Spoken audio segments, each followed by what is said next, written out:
Greetings and welcome to the first episode of the Modders Book Reviews, and since this is the first episode, do allow me to explain a bit. A few months ago we launched the first episode of the Modders Kickstarter Corner, and much like that series, these book reviews are meant to help modders with their creations outside the realm of modding, and as it happens, a lot of Morrowind and Elder Scrolls modders in general are novelists and book authors, so I thought a good way to help out might be to start doing a few book reviews. Some of you may already know this, but I'm a huge book nerd. I love to read, and I've often said that Morrowind is a literary man or woman's game. And indeed, I've read several hundred books over the course of my lifetime, though not so much since I started doing Morrowind modding showcases, sadly.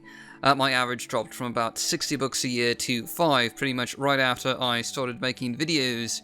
Turns out that spending 25 to 30 hours a week on video production really does limit your ability for reading for fun. But in any event, I've always loved a good story, regardless of genre. I even read the entire history of the Peloponnesian War by Greek historian and Athenian general Thucydides, only to find out that in the end, it just ends in a bloody cliffhanger. No, seriously, it just ends. One moment Athens is suffering from some sort of sickness, and everyone's courting the Persians, who are thinking about getting involved in the war on either the side of Athens or Sparta, despite the fact that they had just tried to invade Greece less than a century ago, and the book just ends. What happens to Athens? Who knows? Did the Persians side with anyone? Who knows? I mean, obviously Athens lost, but how would you know that if you just read the book? It's completely and utterly ridiculous. It's like Thucydides just decided to troll everyone 2,500 years later after he died. But anyway, I'm just sort of going off on a rant here. The point is that today we're going to cover the first in a series of books published by modders, and for this first episode we're going to be looking at The White Wolf and the Darkness by Kevin Gubernatis, or as he goes by in the Morrowind modding community, OrinDac, and as far as modding goes, he's probably best known for the work he's done for ModTown 2015. And we've got some video footage of his claim in ModTown to sort of go along with this review to provide a bit of a visual background, since, books aren't exactly the most visual thing on the planet. Now, The White Wolf and the Darkness is a really pretty interesting book. It takes place in a rather unique universe that's meant to be similar to and based off of our own, featuring an advanced human civilization that's spread out amongst the stars from Earth. But there's a bit of a catch here in that this universe, magic actually does exist, and not only does it exist, it's sort of a hybrid type of magic that's been integrated with technology. And in this way, magic doesn't really conflict with technology so much as it complements technology and vice versa. And as a result, you get the rather interesting combination of massive starships, robotic assault droids, and commandos with laser rifles alongside mages who wield swords of all things, spellbooks, incarnations, and invocations. And there's a lot of crossover, like the AI in the book, which are actually referred to as II, which stands for Inscribed Intelligence, which implies that they were created in part by magical inscription. And on the flip side, you also have the mages using a lot of technology to perform spells, like they have digital spell books and they have devices to help them automatically inscribe runes or pentagrams on the ground and things like that. So you have all these traditional science fiction technologies and devices that are powered or created by some form of magic, and it's a fascinating sort of combination. And I have to say that the universe portrayed in The White Wolf and the Darkness, which the author calls the Soul Star Galaxy, is a really intriguing and fantastically unique universe that I really hope gets delved into more in future books.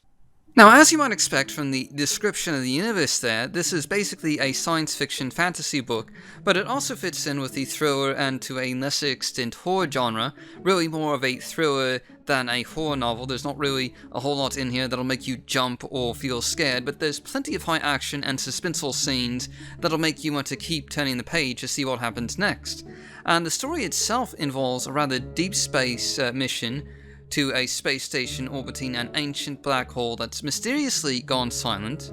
We, the readers, follow along with a starship, the Vivator, carrying a crew with a commando unit and a mage, as they're sent to investigate this rather curious development, and it has to be said that the story is fairly similar to and follows in the vein of other science fiction thriller classics, like, for example, the movie Event Horizon, or even to a lesser extent, the Dead Space series. So obviously this book is very different from anything in Dead Space, but I did get a somewhat similar vibe during my reading of The White Wolf in the Darkness that kind of reminded me of that particular series of video games.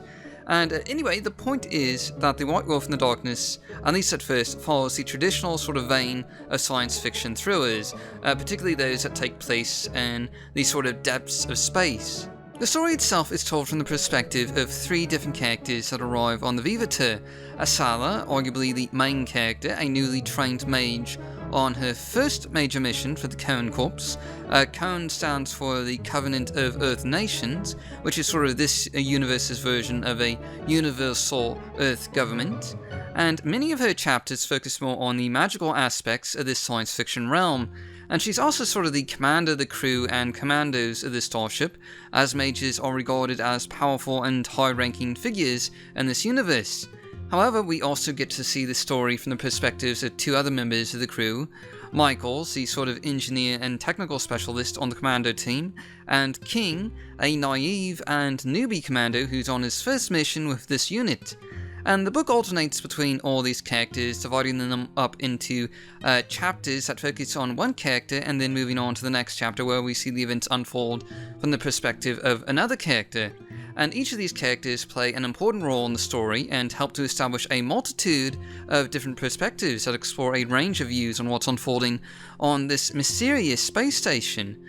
Michaels, for example, provides a sort of rough and experienced perspective with a little bit of healthy skepticism and knowledge of the technology side of the universe, while King provides a, at times, nervous and optimistic character that's forced to grow and adapt to the changes in his environment.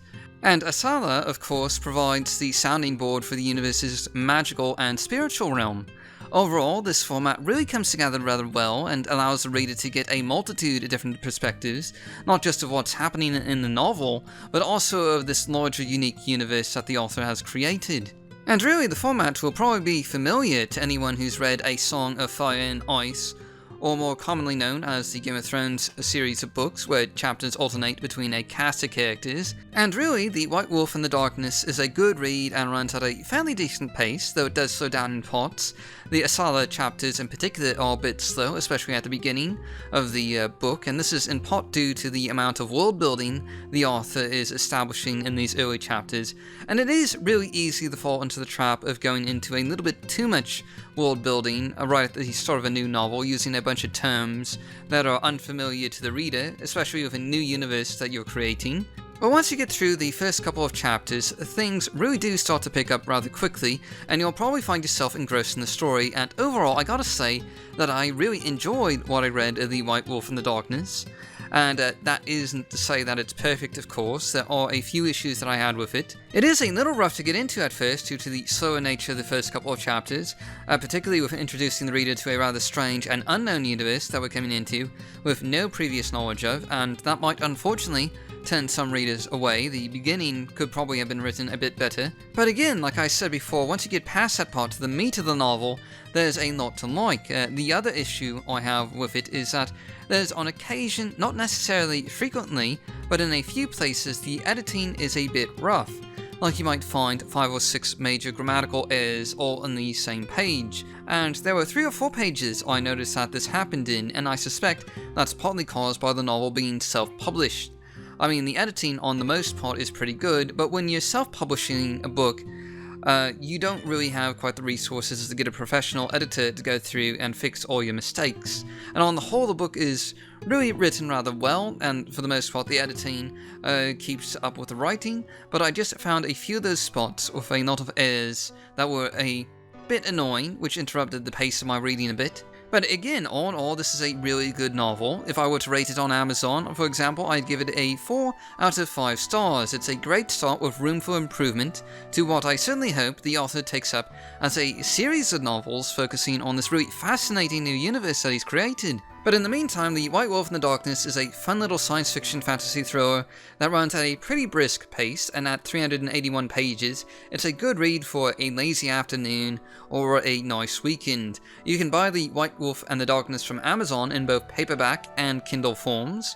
The paperback version is $12.95 and is available through Amazon Prime, and the Kindle version is $2.99. And full disclosure, I did use the Kindle version for this review, and at $2.99, it's a pretty easy book to recommend, really. I mean, you can't really buy a whole lot at that price anyway, so if you want a fun little thriller to read, I do highly recommend it. You can find links to the Amazon store page, as well as the author's blog, where he posts other short stories down in the video description below. And really, if you want to get a feel of this author's sort of style of writing, you should definitely check out his blog. He has a lot of short stories on there, some of which range from anywhere between 2 or 3 pages long to up to 10 to 15 pages long, and that'll give you a pretty good idea of what you can expect from The White Wolf and the Darkness.